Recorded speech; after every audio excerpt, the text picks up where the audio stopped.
The Lord be with you. I'm Deacon Keith Fournier, and our first reading is taken from the first book of Kings. Ahab called all Israel together and assembled the prophets on Mount Carmel.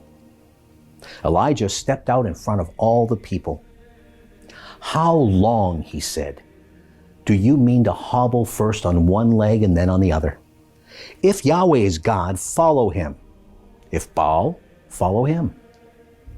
But the people had nothing to say. Elijah then said to them, I alone am left as a prophet of Yahweh, while the prophets of Baal are 450. Let 2 bulls be given us. Let them choose one for themselves, dismember it, but not set fire to it. I in my turn shall prepare the other bull, but not set fire to it. You must call on the name of your God, and I shall call on the name of Yahweh. The God who answers with fire is God indeed. The people all answered, "Agreed." Elijah then said to the prophets of Baal, "Choose one bull and begin, for there are more of you. Call on the name of your God, but light no fire." They took the bull and prepared it, and from morning to midday they called on the name of Baal.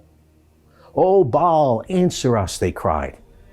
But there was no voice, no answer, as they performed their hobbling dance round the altar which they had made. Midday came, and Elijah mocked them. "Call louder," he said, "for he is a god. He is preoccupied, or he is busy, or he has gone on a journey. Perhaps he is asleep and needs to be woken up." So they shouted louder and gashed themselves, as their custom was, with swords and spears until the blood flowed down them. Midday passed, and they ranted on until the time when the offering is presented. But there was no voice, no answer, no sign of attention. Then Elijah said to all the people, "Come over to me." And all the people came over to him. He repaired Yahweh's altar, which had been torn down. Elijah then took 12 stones, corresponding to the number of the tribes of the sons of Jacob, to whom the word of Yahweh had come. "Israel is to be your name." And he built an altar in the name of Yahweh.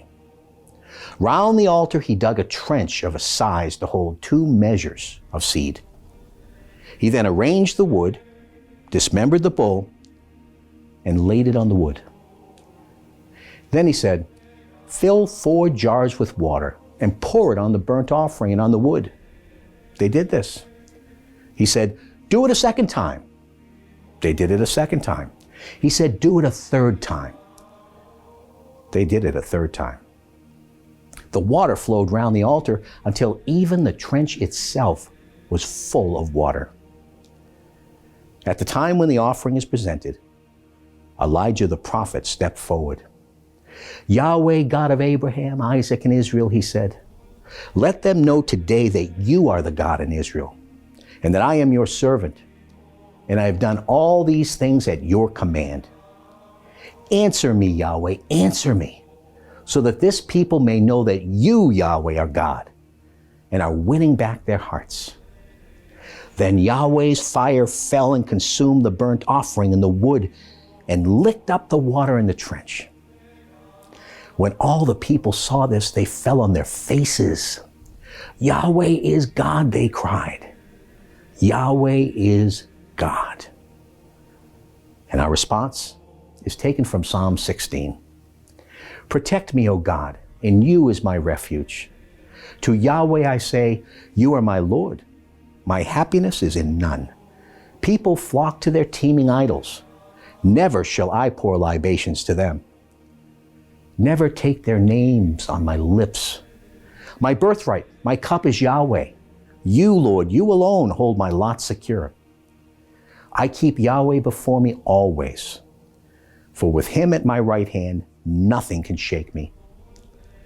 You will teach me the path of life, unbounded joy in your presence. At your right hand, delight forever. And a reading from the Holy Gospel according to St. Matthew. Jesus said, "Do not imagine that I have come to abolish the law or the prophets. I've come not to abolish, but to complete them. In truth, I tell you, till heaven and earth disappear, not one dot, not one little stroke is to disappear from the law until all its purpose is achieved.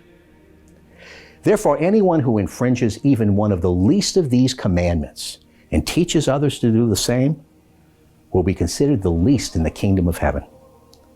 But the person who keeps them and teaches them will be considered great in the kingdom of heaven. The Gospel of the Lord.